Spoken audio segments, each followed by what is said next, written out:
one game away. Blow up. We're playing for something, man. We're playing for something. Just gotta mean something, you. They gotta mean something. Everything you got. Let's finish this. Do it, fellas. Let's go. Let's do it, fellas. Finish 2 3. 1 2 3. You ready to make history? Come on now. Yeah. You know there's these two words. And when I say them, people get goosebumps cause they know what happens next. So without further ado, Free smoke. look. Scared cause I'm drowning in silence with bad thoughts. These days I don't have nothing to say, man, the bag talks. I put in headphones on my driver. Pull up to the spot and give a good dick and Godiva. I can't lie, I'm uninspired. No more pillow talking about nonsense. I only stick around to put some band-aids on my conscience. I don't know why I feel so bad, nigga. That's what we do, no foundation. We don't build no more, we just screw. Half a bottle of Henny, girl, I'm going with the wind. The same niggas say they happy for me, ain't want me to win. So I'm done on my friends. Don't need help popping Coronas and reminiscing. I just call up Big Bro J and say it's time for venting. If I live forever, I hold this hate for some centuries. You don't know how much I have you doing what it meant to me, but motherfuck all that. I don't even offer up the time to make the call back. Stupid Lodo, if they don't get the picture now, man, I crop them out of the photo. I can't relate to my peers. Been doing this shit for years. I'm motivated by fears. I took the wheel and I steer. My sound not dictated by fuck boys in Atlanta. Stay gifted like this album was ghost written by Santa Bars forever, like they decided to throw me under Slammer. Every song's a hit like they picture me underhanders. I could drop 1,000,000 songs, but they never gon' understand us. Soapbox sermons for niggas never giving chances. Fight our whole lives to get these weak ass advances. Work twice as hard for the shit that they getting handed. And this ain't even nothing we chose, nigga, we branded. Still can't tell why all of these niggas mad at me. I'm trying to get 100 so I can put my team on salary. Give it all to the art, man, I turn my life to a gallery. Man, damn, what a fucked up masterpiece. 1,100 shots and I swear, man, I felt them all. If we ain't even good on our blocks, man, who can we call? Pre-decline state of mind, we broke crabs in the barrel. Got us fighting our folk, man, this shit just a life of peril. Winning has a price. And leadership has a price. I promised myself I wasn't gonna bring up race in this battle. Well, that was a white lie. With the 55th pick in the 2024 NBA Draft, the Los Angeles Lakers select Bronny James from the University of Southern California. Welcome back to another episode of Kicking It with Saint. I am your host, Saint, and I appreciate you for joining me. You could have been anywhere else in the world. And you probably were. But the fact that you stopped by to check the kid out, I truly do appreciate you. We got a lot to talk about in this sports world. A lot of things to talk about. But I just want to say something to start off. I hope everybody had a dope day out there. I was on Twitter. And you know what I'm starting to realize? Well, I've been realized this, but you know something that's starting to really catch my attention. Yo, I do not understand what's people's obsession with hating on kids, yo. Like, just because they rich and things of this nature. Like, I'm seeing so many people hate on Bronny. I'm like, yo, I understand if y'all not fans of Bron because he probably done beat your team multiple times. But taking it out on his kid, I don't understand that. Just like when they did it to Lonzo. Like, I don't understand this, yo. Like, I'm be honest, it's very weird. Something else that I'm seeing on Twitter right now, we basically getting caught up with each other on the things that I've been seeing on Twitter. Dr. Disrespect, the streamer, he liked to communicate inappropriately with minors. The craziest part of the story is that he communicates with minors inappropriately. However, the craziest part of the story also to me is the fact that so when the news had broke, it was like a good 4 or 5 hours where people on Twitter was like saying, oh, he a pedophile, yada, yada, yada. But it was a huge group of people, a huge army of stans that was saying, oh, you have to have evidence. This, if I don't see the proof, then even though his gaming company or producing company, whatever he owned or was a part of, dropped him, Twitch got rid of him. Multiple companies done got rid of them. Knowing the implications of getting rid of somebody of that magnitude who could bring up lawyers, they still got rid of them. Yet you got these fanboys, these stans on Twitter consistently saying like, if I haven't seen the evidence, then yada, yada. Like they basically saying they have to see the evidence, even though we know that's not how this thing works. You don't have to see evidence for somebody to be guilty of a crime and things of that nature.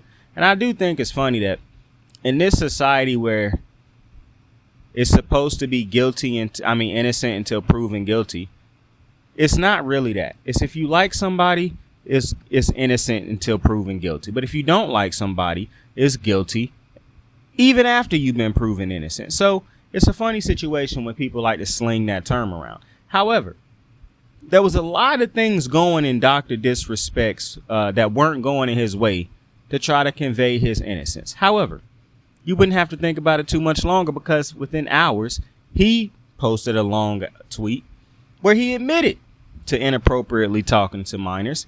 However, the tweet was crazy. And if the tweet is still up, I might have to clip it and so y'all can read it yourselves. But a crazy tweet where he admitted to doing it. But the admitting it part is not even what's crazy to me. It's the fact that he tweeted and was like, they want to get rid of me. It's not going to happen. They want my downfall. Just basically bucking the term of like, you think you calling me a pedophile? I'm not a pedophile. Like, I'm not going to have people stain my name and talk about my name. I'm going on vacation, like I said, and I'm going to come back even stronger and yada, yada, yada. And I'm like, yo, this is the exact type of tweet that a white dude would tweet. Like when you a white dude who think you have all this power and rules and consequences don't apply to you, this is something that you would tweet. I mean, this is a Donald Trump-esque type tweet. I understand the attitude that he got. Probably a Donald Trump supporter. And then obviously, you know, a lot of things that came out about him recently after this news broke. But that's the thing that I can't get out of my head. Like, how is news breaking that day that you are a pedophile or that you talk to inappropriately to minors? How does that news break? You admit to it the same day. However, in the midst of admitting to it, you basically try to say, I'm standing firm on this. I didn't do nothing illegal. I didn't do nothing wrong. You might think it was immoral, but whatever. I'm going to come back stronger from this. Like, the hell with y'all calling me. Bro, could you imagine living in that type of reality where you feel like after something like that is put on your name that you can just, and you admit to it, that you could release a statement like that? That's, you know, white people. I'm just saying, man, that is crazy. That is crazy. But, you know, Twitter. So, you know, that's something that's been going on. Now, one thing that I don't agree with is a lot of people attacking people who done played with Dr. Disrespect. The Nick Mercs of the world, the Tim the Tatmans of the world. They done release statements and whatnot. I done seen people say, well, you know, if he was doing it, Ninja gotta have been doing it too. Or Tim the Tatman and Nick Mercs probably was doing it too. I'm not somebody who like that. I don't believe that just because he done been exposed, Dr. Disrespect to doing something like that, now automatically everybody he done played games with have to have done it too. I think that's very ignorant and that's a dangerous game to play.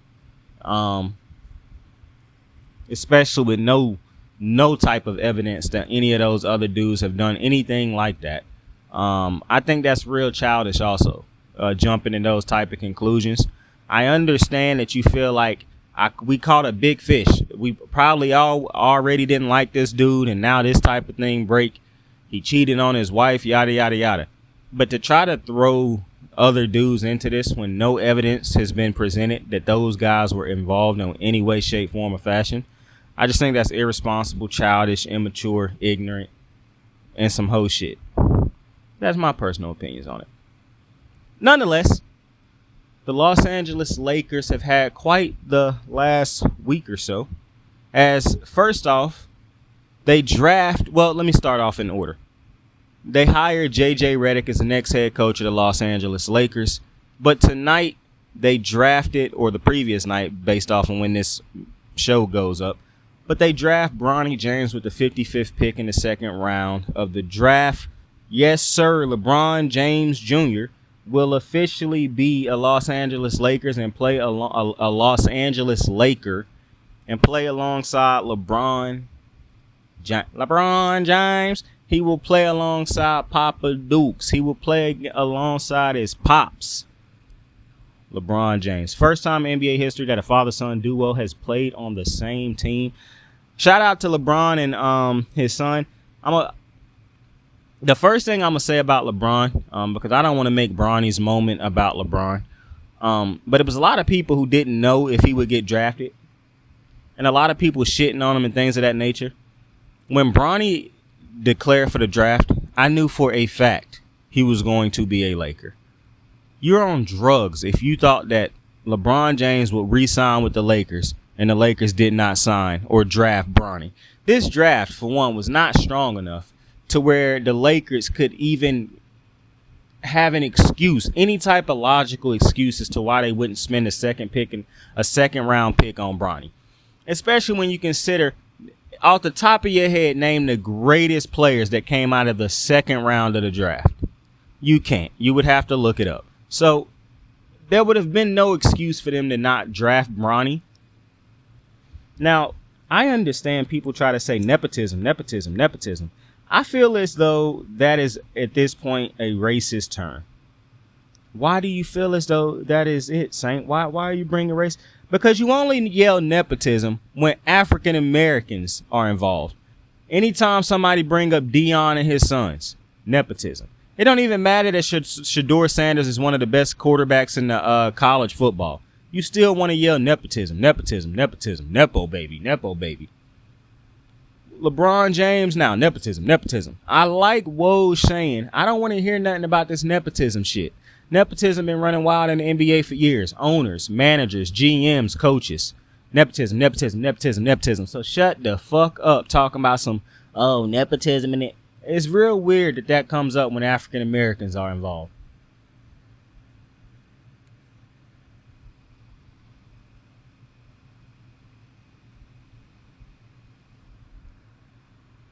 What I find even more alarming on that subject is when African Americans try to call out nepotism and try to say, well, I'm just being fair. No, my friend, you're being a fucking idiot.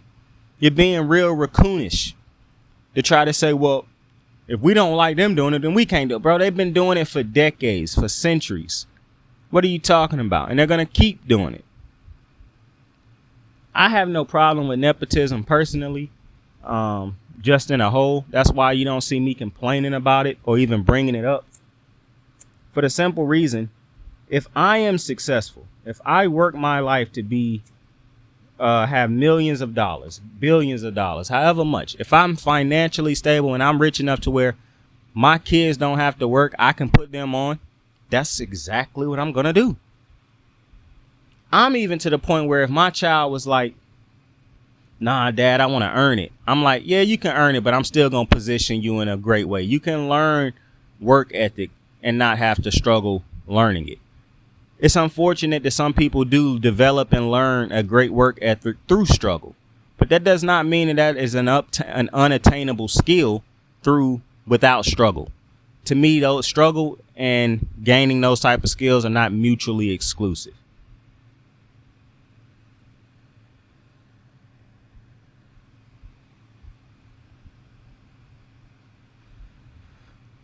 If I'm in a position where my children, family members, friends can get opportunities because of who I am, I'm not going to apologize for that. That's exactly why I worked as hard as I did, so that life for people around me that I love and want to take care of is easier. That's what all of us do this for. So I don't understand that. I told you before, it's a broke man's mentality on Twitter when you see people go crazy. Like I saw it was a video of I think it was J-Lo. She wasn't riding in first class and people was picking on her. And this dude quoted the tweet and was like, y'all pick on her when she ride first class.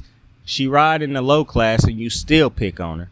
Like, make up your mind. And I'm like, bro, they can't make up their mind because these are just evil individuals. These are people who done struggled or been broke for so long that now that's become their mentality. So now they hate anybody who is successful, anybody who make money.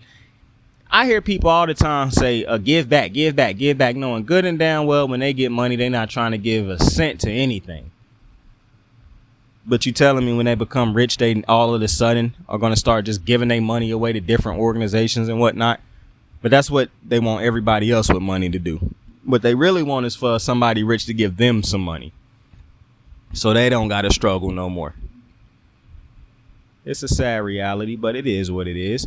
But, hey, you don't have to be like that. If you're listening to this, you don't have to be like that. All right? Your day is going to come. But they say every dog has its day. You're going to have your opportunity. Don't be a hater. And let's say you don't. You still don't have to enjoy life and be a hater. Hating ain't the only enjoyable. I don't even understand this thing of hating anymore, yo. It's like people want to be negative nowadays. Like people relish in the opportunity to be haters. I be seeing people say some of the most ridiculous shit on Twitter and be like, oh, I'm just joking. Y'all can't take a joke. What?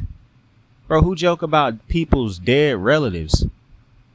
What are we doing? You know what it is? People done got too bold and too comfortable being disrespectful nowadays. And that's because when you get on Twitter, all the jokes damn near are disrespectful jokes. Like people disrespecting people's dead relatives, people disrespecting people with disabilities, people saying some of the most racist shit, thinking that it's funny. Like, and then you got people in every group saying, oh yeah, that's okay, because people don't respect themselves. I can't stand when I see a black dude say, oh, it's just a word, they could say it. Young brother, you don't respect yourself. You don't respect the people that came before you. You don't respect anything related to this culture. And that's exactly why you feel as though it's just a word. They can call me that. It's a sad reality. It's a truly sad reality. I'm seeing people call everybody big backs and whatnot. Pick on people for what they eat and whatnot. What are we doing? What are we doing? For one, I just feel as though y'all are just too emotionally invested in shit that ain't got nothing to do with y'all and things that have absolutely no impact on your life. And I'm not even talking about sports at this point in time. I'm talking about being invested in other strangers' lives for absolutely no reason. Walking around calling people big backs and shit like that. That is very disrespectful, weird behavior. Like, I think about some of these terms that y'all say, and I'm imagining if you love your parents and somebody just randomly walked up to your moms or your dad and said, hey man, you need to chill, slow down on the eating. You got a big back. What the hell? Like, you gonna be cool with that? You gonna think that's funny? Like, I don't know, man. Y'all, I think society is getting a little too comfortable with being disrespectful. And every time somebody who is not disrespectful, who is raised right, bring it up, they the ones who made it look like they got a problem. Like, I'm so confused. Who is raising y'all? like who is raising this generation of badass kids, man? And ignorant young adults. It's astounding. But nonetheless, back to the Lakers. Bronny James being drafted to the Lakers. Like I said, if you didn't think that was going to happen, God bless you. But I always knew Bronny was headed to the Lakers. And I'm happy that he headed to the Lakers. Listen, Bronny didn't put enough film together at USC for me to understand or even project the type of player he will be. He put enough there for you to imagine what he could be. I hope that Bronny is successful, and I'm happy that they drafted him for the simple reason the Lakers need young players that could be talented for their future, because at the moment they don't really have a bright future because they don't have a lot of assets and whatnot. And you got an aging LeBron, AD. The healthiest that LeBron and AD were was last year, and they got knocked out in the first round. So I can guarantee you they won't play the games that they played last year this year. I imagine you'll get a motivated LeBron because his son is on the team. But my biggest thing for Bronny is how will the Lakers, and what will they do to develop Bronny into a NBA player, a productive NBA player that is a product. Because if you're the Lakers, the only thing you should be thinking about is how do we build a championship team? That's what you're trying to do every year. I understand that some people would say, well, that's what every team trying to do. Every team is not trying to put together a championship team every year. The Lakers are one of those rare organizations, like the Yankees, like the Boston Celtics, like the Pittsburgh Steelers, who every single year, because of this team's success or the history of this team's success, of those teams' success, every year the organization and the fan base it's a Super Bowl or bust. Cowboys also. So if you are the Los Angeles Lakers, you're trying to think, how do we get Bronny to become a productive player who can help us win a championship? I'm not thinking about, can he be the leader of a championship team right now? I'm not thinking about, can he be the second best player on a championship team right now? I'm thinking about, how can we get him to the level of a productive NBA player that could produce on a championship team? Once we figure those two things out and get him to that, then everything else will figure itself out. But you have to have a plan in place, much like the San Antonio Spurs have for Kawhi Leonard, like the Golden State Warriors have for Steph Curry, Klay Thompson, Draymond Green. That's my fear with the Lakers right now, because the Lakers haven't shown that they can develop a player recently. And I know some people will be like, well, look at Lonzo, look at Brandon Ingram, look at Kyle Kuzma. A lot of their best years came after they left Los Angeles. So while they may have produced or helped get these guys to a certain point, the back end or the end of the development when those players became who they became was outside of LA. Now, a lot of that has to do with the fact that they were traded away for Anthony Davis, but we'll get to that later on in the show.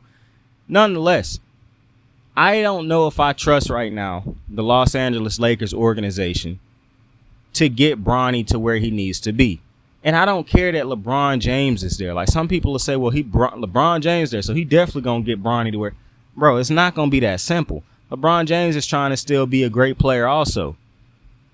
Now, is he still trying to be a championship level player? I don't know. Because that brings me to my next point. J.J. Reddick. Hiring J.J. Reddick. Now, listen, I hope J.J. Reddick is successful as a Los Angeles Lakers head coach. I'm a Los Angeles Lakers fan my entire life, so obviously I want the Los Angeles Lakers to be successful. However, I'm seeing a lot of people say, well, you know, J.J. Reddick is, they like the hire. They speaking they saying a lot of positive things about J.J. Reddick and whatnot. However, it's not that I'm coming into this with a negative outlook or as a pessimist, rather than what evidence do you have that J.J. Reddick will be any type of coach? Good, bad? Well, no, you can say the bad one, but when you say good, great, Steve Kerr-like, I don't understand those comparisons, because J.J. Reddick has no coaching experience on any level of basketball. Outside of playing in the NBA, J.J. Reddick did not work in the front office. He did not work on any coaching staff. Once J.J. retired, he became an analyst on ESPN for a while. He called games for a while. He has a podcast. People who say, well, you know, Steve Kerr came from the broadcast booth. Steve Kerr was also a player. He worked in the front office for San Antonio and for Phoenix. He worked on different coaching staffs. He was a scout at some point in time who helped scout NBA players and draft them. Steve Kerr had multiple years of experience working in the NBA outside of being a player that you could argue qualified him for an opportunity to become a head coach. I can argue that there is very few, if any, coaches that have been less qualified to be the head coach of an NBA squad than J.J. Reddick. Now, I saw somebody say, well, David Blatt. That is an incredibly ignorant argument. And that's the thing, when people say stuff like that, that's what made me realize some of y'all just don't know ball. David Blatt was a multi-time champion overseas. So while you might say he wasn't in the NBA, he still had head coaching experience in a pro league of basketball. J.J. Reddick does not have that. Now, the next thing people wanted to argue was Steve Nash. Steve Nash worked in the front office. He worked on Steve Kerr's coaching staff. So even though he might have not been as qualified as you would have liked him to be, he was still more qualified than J.J. Reddick. So, I will ask, how can you have any type of optimistic outlook on J.J. Reddick becoming the head coach of the Los Angeles Lakers? And that's the thing that's really getting me. Because you expect a team like the Orlando Magic to make a wild hire like that, the Brooklyn Nets to make a wild hire like that, Portland. You just expect a team like not necessarily a small market team, but you don't expect the Celtics to just make a wild hire or Miami. And I know some people argue Missoula, Spoelstra, even though both of them also had prior experience. But you don't expect this level of shocking hire out of a J. Like you could never see Steve Nash being hired by the Boston Celtics. That's just not a move they're gonna make for a franchise like that. And I know some people argue, well, coaches done had success. I mean, why would they hire coaches that's been fired before? It's a lot of successful NBA coaches that has done been hired and fired. That's just how this thing works. This is not necessarily the NFL where a lot of the coaches that's on retainer aren't as successful as the ones who keep their jobs. Because in the NBA, it moves so much quicker than it does in the NFL. Like, you'll keep a head coach with a team in the NFL sometimes for a decade sometimes. Now, I know things feel like they done changed a little bit now. But most of the time in the NFL throughout its history, they're not making a whole bunch of coaching fires on a whim. We saw the Bucks hire a coach and fire. Like, now I know you got that rare Jaguar situation with Urban Meyer, but in the NBA, a coach could be hired today and fired the next year. Like, that's just how it is. If the star don't like you, if they feel like it, they just get rid of you so quick in the NBA. So, to me, that argument wouldn't work. As a Laker fan, I just feel as though it's hard to convince me that LeBron James is not heavily involved with these decisions, because I don't. And, a lot of people will say it's LeBron. Man, to me, Genie Bus, man, I don't understand the backbone in these decisions and allowing these decisions to be made. I mean, Rob Pelinka and some of the decisions he done made, some of the trades that they done made, Anthony Davis and LeBron wanting Westbrook, it's just a lot of moves that's done been made by this regime of the Lakers that to me have just not been championship level moves. And I know a lot of people want to argue, they won the COVID championship. I have absolutely little to no respect for the COVID championship compared to going into another team's building, having to win, teams coming on your building with the crowd. Like, you can tell me that was the toughest championship all you want to. I don't care. That is not a normal NBA. To me, that is an NBA championship with an asterisk beside it. And now I can't even use it in the argument with Boston because Boston has one more championship than us. So I do not care for the COVID Mickey Mouse Disney World Championship. I'm sorry. However, when you look at all these moves that Genie Bus has allowed to be made, here's what I'm asking. You didn't want Darvin Ham. You didn't want Frank Vogel. Frank Vogel, an accomplished coach. Darvin Ham, was a bench coach with the Milwaukee Bucks when they won a championship. This is what I'm asking. You interviewed J.J. Reddick, and you interviewed a couple other candidates. How did the guy with absolutely no coaching experience whatsoever, so it's no tape that you can pull from of how he coached teams, how he talked to players, you're just basing every single thing off of his playing career. How does that win? This is when I'm talking about the incompetence of the Lakers regime right now.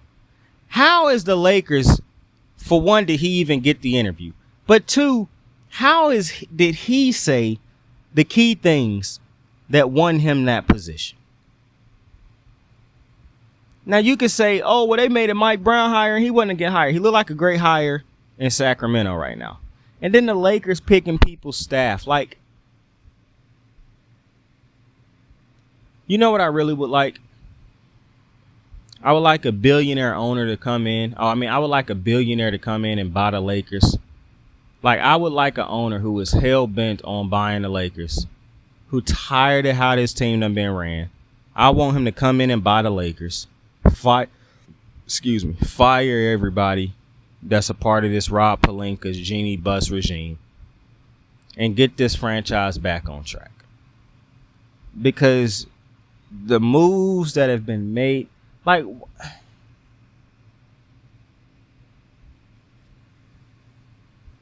I could argue that since the Anthony Davis trade, which I really don't know if that's a great trade at this point because, like I said, we haven't won a real legitimate championship yet. But I could argue that the best move the Lakers done made at this point is drafting Bronny, because at least that gives you some semblance of a future. Mind you, the Lakers done missed out on being able to trade for players because they won't come off of Austin Reeves. Reeves. What the fuck do they see in Austin Reeves that make him an untradeable piece? He not a knockdown shooter. He can hit the three-pointer, but he ain't knocking it down like a sniper. I wouldn't call him a sniper.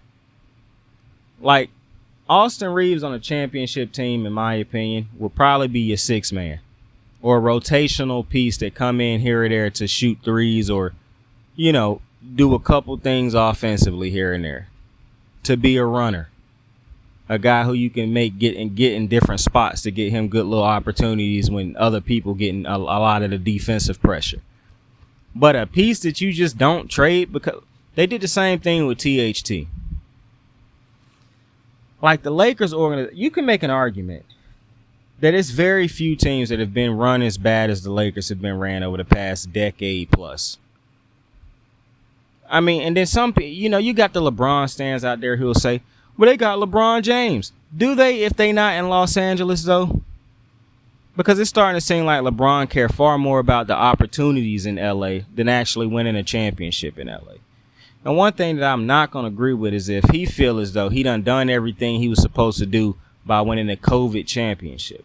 That's crazy. Like, that's insane. I saw a LeBron stand the other day, and I hate this. This one of the things that's starting to irritate me. Because I was on Twitter the other day, and it was a LeBron stan who got an account, right? But the account would make you feel like he is a Laker fan. Because the account isn't named after LeBron. It's like a generic type of Lakers name, right? Like Lakers show, some shit like that. But you can tell that he a LeBron stan based off of how he tweet and based off of the account only been around since LeBron was a Laker.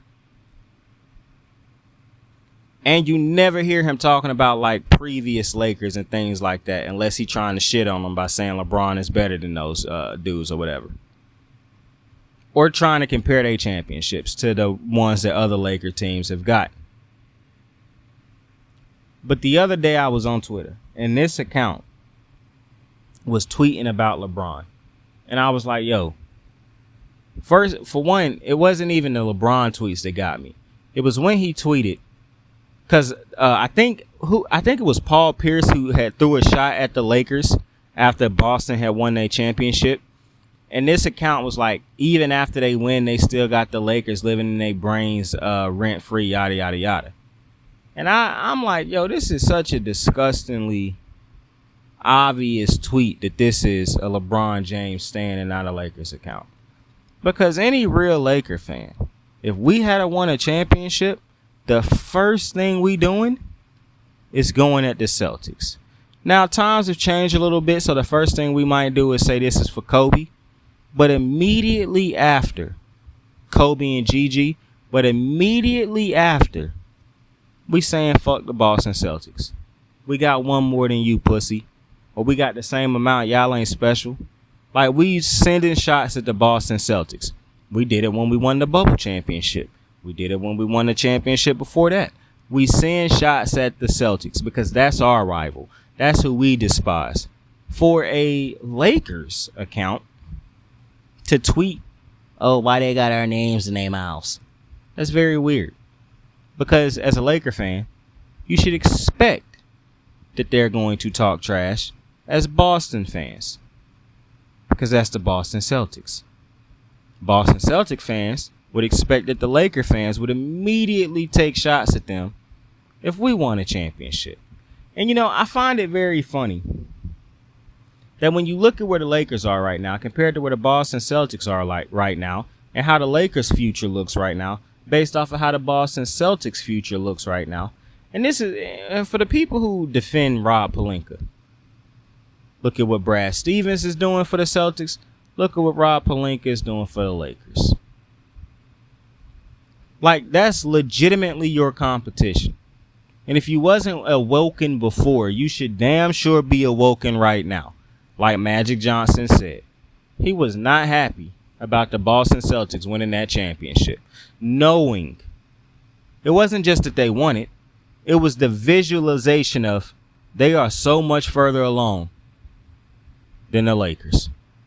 They are closer to number 19 than the Lakers are to number 18. And as a Laker great, that is a scary thing. So the hire of JJ Reddick makes no sense to me. It makes none whatsoever. Now, like I said, if you're a fan of JJ Reddick, I have no problem with you wanting to be optimistic. But I don't understand how the Lakers can say we are trying to win a championship with this type of hire.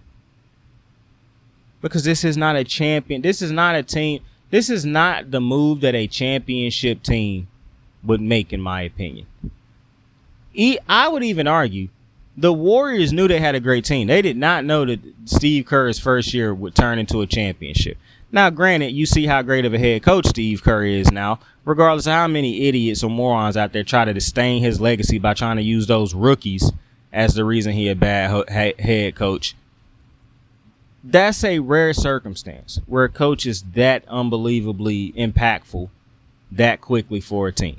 But you also got Steph Curry. So Steph Curry also helps. But some people would argue, well, you got Anthony Davis and LeBron James. So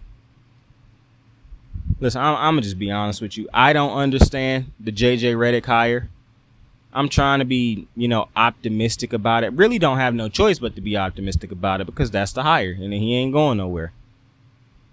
But I don't agree with it. Because I'm being honest with you. I just don't. We used to be a respected franchise. Dare I say a feared franchise. The league didn't want the Lakers to be successful. It seems as though teams look at us now and laugh. They chuckle a little, give a little giggle. Look at the Lakers over there, playing around in their own shit. That's what it feels like. But nonetheless, I do hope Bronny ends up becoming a stud with the Los Angeles Lakers. But I don't know if he'll have the room to become the Bronny he want to become until LeBron James is retired and off of the team. And I'm almost certain that LeBron James will probably retire after this year.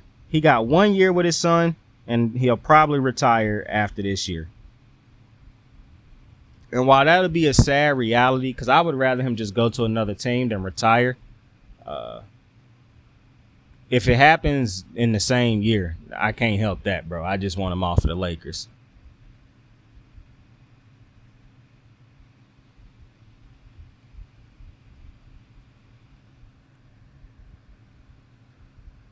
And when he retired, I would probably fire Rob Pelinka immediately.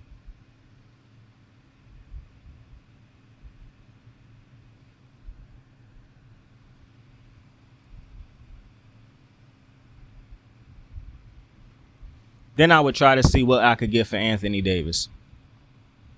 But that's just me. Mikal Bridges has been traded to the New York Knicks. I saw somebody on Twitter say the New York Knicks have the first what do they call it? What do you call a super team of role players? They got the first super team full of role players. Now with Josh Hart, the dude who works hard, plays hard, do a little bit of everything, Swiss Army knife. DiVincenzo, the sharpshooter. Mikal Bridges, who really do a little bit of everything too, like a taller Swiss Army knife. And the scorer, Jalen Brunson. Interesting what they'll do with Hartstein and Julius Randle in the offseason. But yeah, I like this Knicks team. I saw Jeff Teague and some other people say that this team is built to beat the Celtics. I don't know. I don't know if I can go that far yet. It's a good team though. I still feel as though they're missing one piece. Like, I think one more piece would take this team over the top. Right now, I still don't think that they would beat the Celtics in a 7-game series. I think they could beat the Bucks in a 7-game series with all the talent on this. So, this is the thing. They do have a lot of pieces, but if let's say Jalen Brunson don't have the best of series. Well, now you're relying heavily on DiVincenzo, Josh Hart. Let's say Julius Randle is there. If Julius Randle's there, then yeah, this team is a very good team. If he not, all you is you just a Brunson injury away, really, from, because I think that Mikal is a role player, even though he's a great role player. He's a role player. That's why it was crazy when it was reports like the Nets thought he viewed him as their franchise player. I'm like, whoa, that was crazy. But I do like the trade for the Knicks. I think the Knicks, I saw somebody else call them the Nova Boys. That is pretty dope that all of these dudes went to Villanova. I think they all won a championship together on the Villanova team also. That is pretty dope. And now they friends and they all play together in the NBA. I remember that exchange between Mikal and Josh Hart earlier in the offseason where Mikal was like, we need to get Josh Hart, or he need to come over to the Nets or something like that. And Josh Hart was like, bro, if you want us to get you out of Brooklyn, just say the word, bro, or blink twice or something like that. And now, funny enough, he is officially a New York Knicks. So I do think that's pretty dope. I think the Knicks definitely made their team better going into next year. The East going to be interesting. Who's going to be healthy when the playoffs roll around? It feel like you can't make predictions in the Eastern Conference anymore until the playoffs actually roll around, because will Joel Embiid be healthy? Probably not. Will Giannis be healthy? The last 2 seasons he hasn't been. Is Dame Lillard going to be healthy? Like Jimmy Butler, will he be healthy? So it's a lot of questions right now in the Eastern Conference. So I'm not comfortable saying like they the third best team or the first best team or the second best. They one of the good teams in the East. I'll leave it to that basically. I believe that they are one of the better teams in the Eastern Conference. And they're one of the teams who could make a legitimate championship run. However, at the very moment of me recording this, I still believe that they are like a Paul George type of player away, which brings me to Paul George.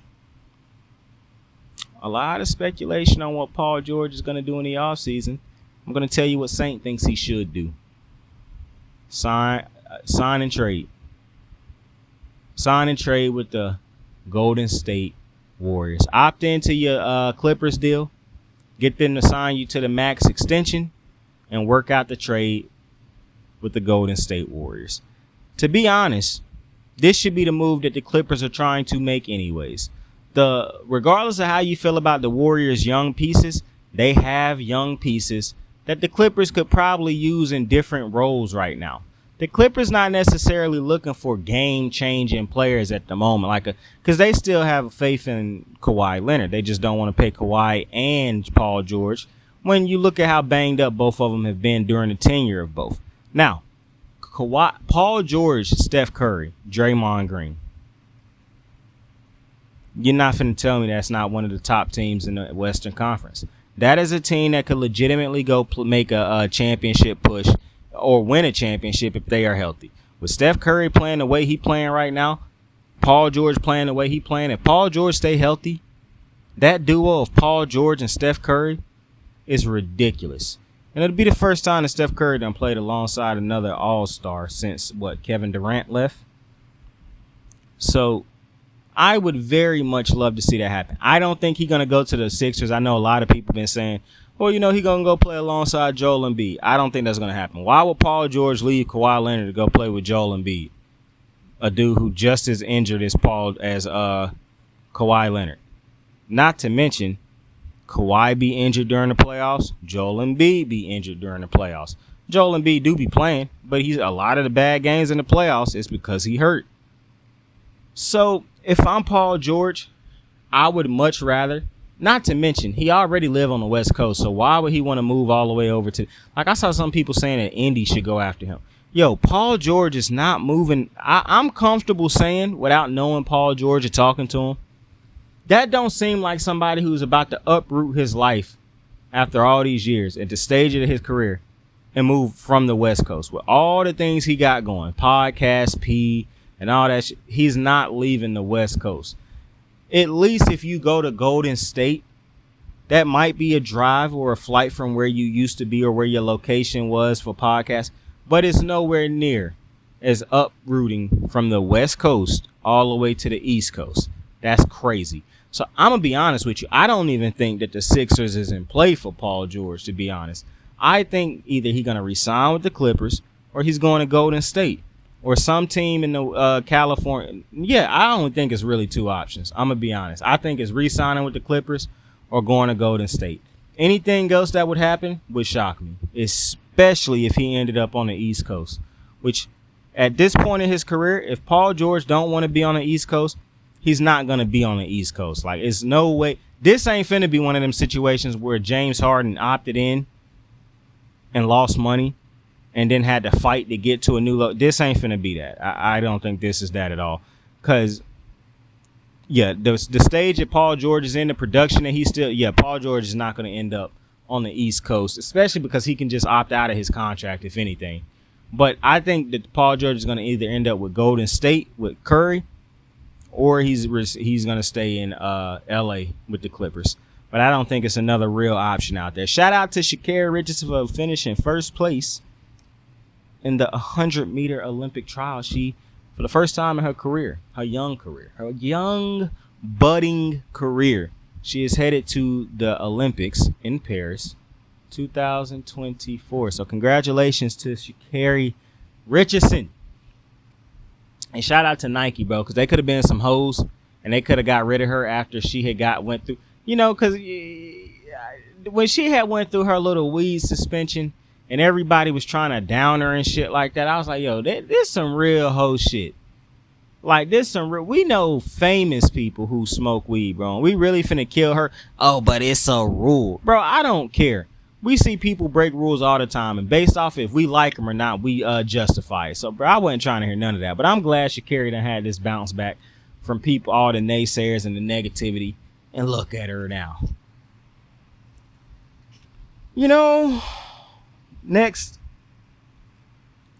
I want to talk about, basically the rest of the show. Caitlin Clark, Angel Reese, and the Rookie of the Year in the WNBA, man. It's heating up. I'm going to be honest with you. So I told you, I done fluctuated 2 weeks in a row. I'm finna fluctuate again. First, I told you I thought it was Angel Reese. Then I said I thought it was Caitlin Clark. Well, now I'm back to Angel Reese.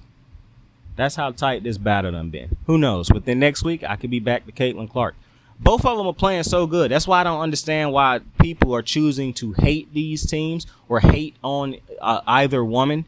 I don't agree that this is a race war being created. If anything, I think it is ignorant white people who have made this a race. Like, the first time I saw white people get on Twitter and say shit like, oh, they hate Caitlin Clark because she white. I'm like, yo, that is so crazy, because you would never say that about a rookie in any other sport that was a male sport. You would only say the other pros don't like a rookie with all this hype coming in. But for these women, you said it was a racism thing. And that was so crazy. And so people started to run with it. But this is not a race thing whatsoever. I wish people would and then hating Angel Reese because she competing and not just rolling over. Like, I saw this, I was about to say something real crazy. I'm not going to lie. I'm glad that I said it in my head first and thought to myself, do not say that out loud.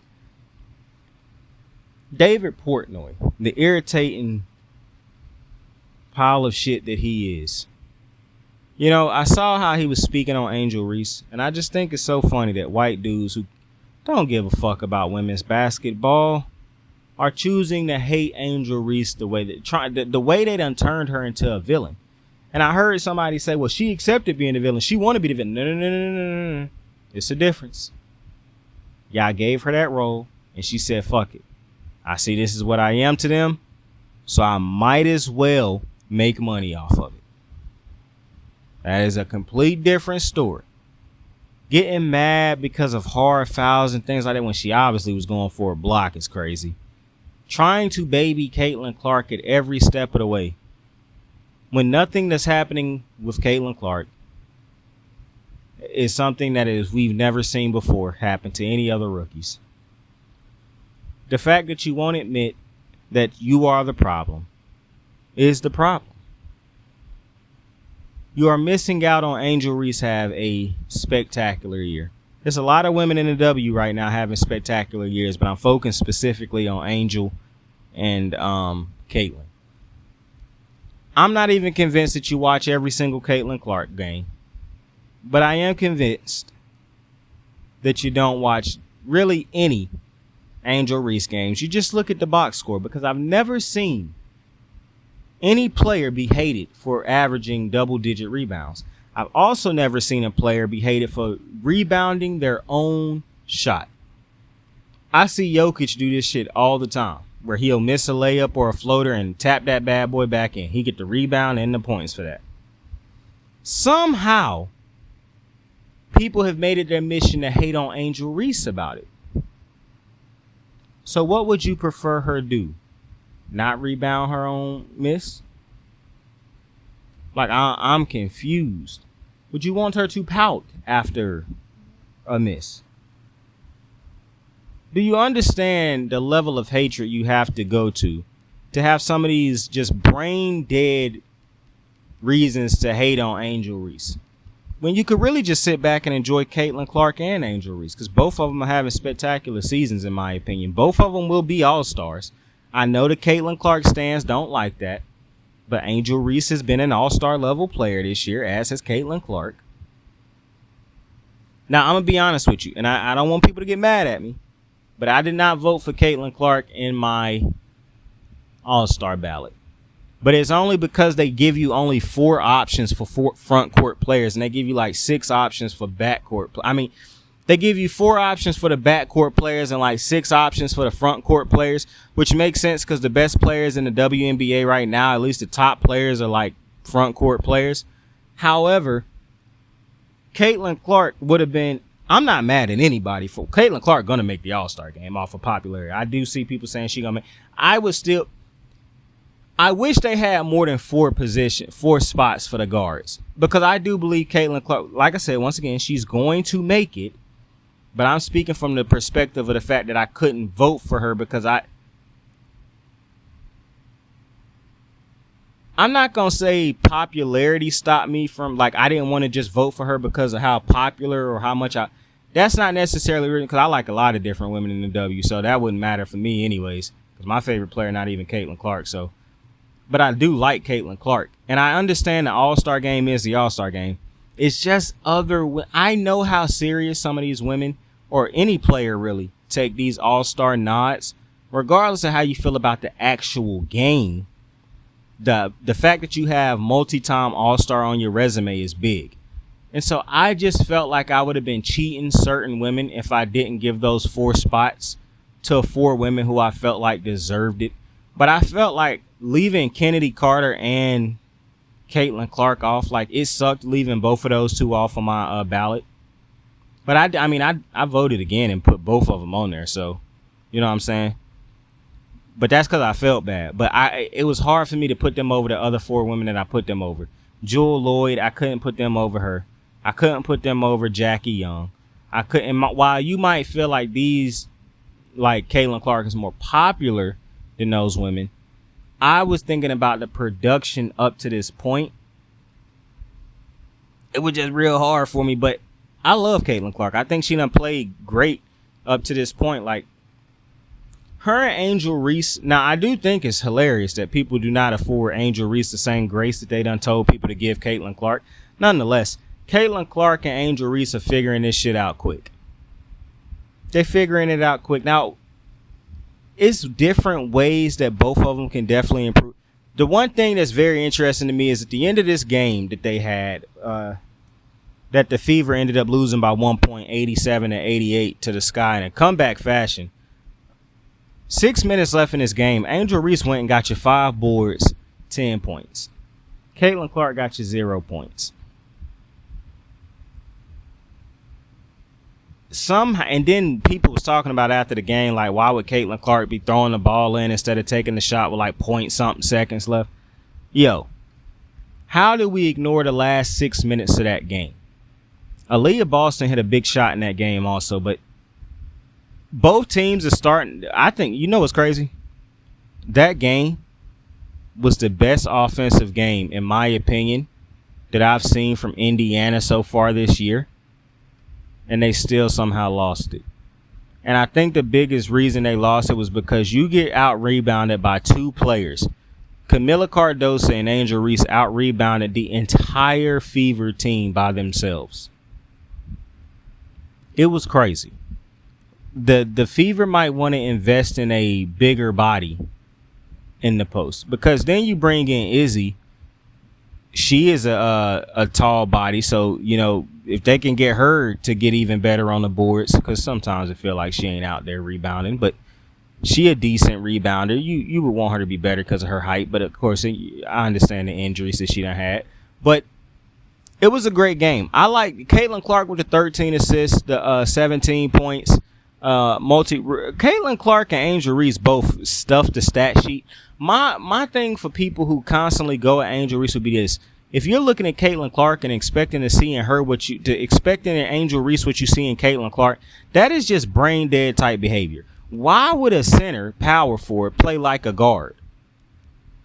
Like, I understand we got these rare anomalies, but why in God's name would you expect Caitlin Clark's skill set in Angel Reese? Especially when you don't expect Angel Reese's skill set in Caitlin Clark. It don't make sense to me, really. But nonetheless, it was a great game. Like I said, both of these women are, and it was other, like Kennedy Carter has to me been one of the best guards in basketball this year. It's a very smart decision bringing her into the starting lineup over the last couple games and going forward to this point, because she has been easily, in my opinion, one of the best guards in basketball in the W this year. But when you look at Angel Reese's and Caitlin Clark seasons, I told you, this is how you know both of these women are talents. They are talents. I keep seeing people Angel Reese saying Angel Reese ain't got no skill. That should worry you even more if you feel like she ain't got no skill based off of how she playing right now. Because then when she add the skill, it's really going to be a problem, which I don't agree with. I think you can say she's not as skilled an offensive scorer as Caitlin Clark. But Caitlin Clark is not as skilled as a defender or rebounder as Angel Reese. Angel Reese is not as skilled a passer. They have two different skill sets, which would complement each other great if they played together, by the way. But their skill sets complement what their teams need from them. And I feel as though, but when you look, you know what would be crazy? If they had a co-rookie of the year. Because that's kind of where I'm at right now. I'm not going to lie to you. I'm not trying to be a pussy and pussy out of this, but I kind of feel as though this should be co-MVPs right now. But I'm going to tell you how, and I don't really like using team success for individual awards, even though, like it or not, team success does often play a role in these individual awards at times, or most of the time. It might come down to, at the end of the season, which one of these teams finish higher in the playoff standings, especially because both of them going back and forth for that last spot right now. So let's say the Sky get it and the Fever don't, or the Fever get it and the Sky miss it because the Fever get it. I think that's who you would probably ultimately give MVP, Rookie of the Year to, my bad, unless one of these two is just having dramatically better years by that point. But I don't see that happening, because that would require, because Angel Reese and the Sky lost to Vegas tonight, but Angel Reese finished with another double-double, so it's not like Angel Reese is playing bad. And I haven't seen Caitlin Clark's last game, if they played tonight. I haven't checked if they played tonight yet. But right now, when you look at the race between Caitlin and Angel Reese, what a rookie. What a race, yo. Now, I'm very sad that other rookies like Elisa Peely haven't really had an opportunity to be a part of this race. Rakia Jackson will probably be third, to be a band with you. Cameron Brink would have probably been fourth at this point, but she hurt now, so who knows where she rated at. It feel like a lot of people don't even really care about the other rookies like Aaliyah Edwards over there in Washington. Mind you, Washington, I think they have 4 wins now. I want to see. I'm win watching because I need the Sparks to finish with the most losses and less amount of wins in the W this year, so we can get Paige, so we can get PB. That's the goal. We better end up with either Paige or Juju, yo. One of those 2 women better end up on our team. I'm not gonna lie to you. A lot of people was hating on Haley Van Leaf. I wouldn't be mad if that lefty was on the Sparks also. You got De'Erica Hamby. And one of the Sparks' biggest problems right now is we just fucking suck. That's really our biggest problem. Like, I done broke down all our problems multiple times. But at this point, the easiest way to describe our problems is we fucking suck. Shout out to De'Erica Hamby, the big dog. She going to be a part of the 3v3 Team USA. She going to replace Cameron Brink. I saw a lot of people saying either Angel Reese or Caitlin Clark should replace her, but neither of those 2 women qualified to replace her. De'Erica Hamby, from the moment that Cameron Brink went down, I knew De'Erica Hamby was replacing her. So shout out to D-Ham. D-Ham also is going to be an all-star. So shout out to D-Ham on that this year, because she's definitely going to make the all-star team. But the Sparks just suck. I saw us talking about on Twitter the other day about Kurt, our head coach, and how he was openly gay and moving these borders. I'm like, bro, we talking about Kurt being gay. We need to be worried about how we going to lose some more of these games at this point, bro. Like, at this point, we worried about the wrong things. We need to go ahead and start figuring out how we can lose games, because clearly we ain't thinking about winning them. Clearly we ain't thinking about ways to win them. You know what I'm saying? I don't think we done won a game in about a month. It could be 2 at this point. I'll be honest with you. I don't know when we win the next one. We probably not winning before the WNBA go on the Olympic break.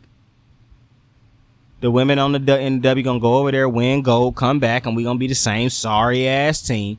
But maybe our spirits to get Paige will be reinvigorated at a different level, because we know we suck now. I feel bad for D-Ham having the season she having and is being wasted, like completely wasted. But you know, it is what it is. But that being said, I appreciate you for joining me on another episode of Kicking It with Saint. Tell somebody you fuck with him. Tell somebody you love him. You can be anything. You can be anything in the world. So choose to be kind to somebody today. Like, subscribe, share.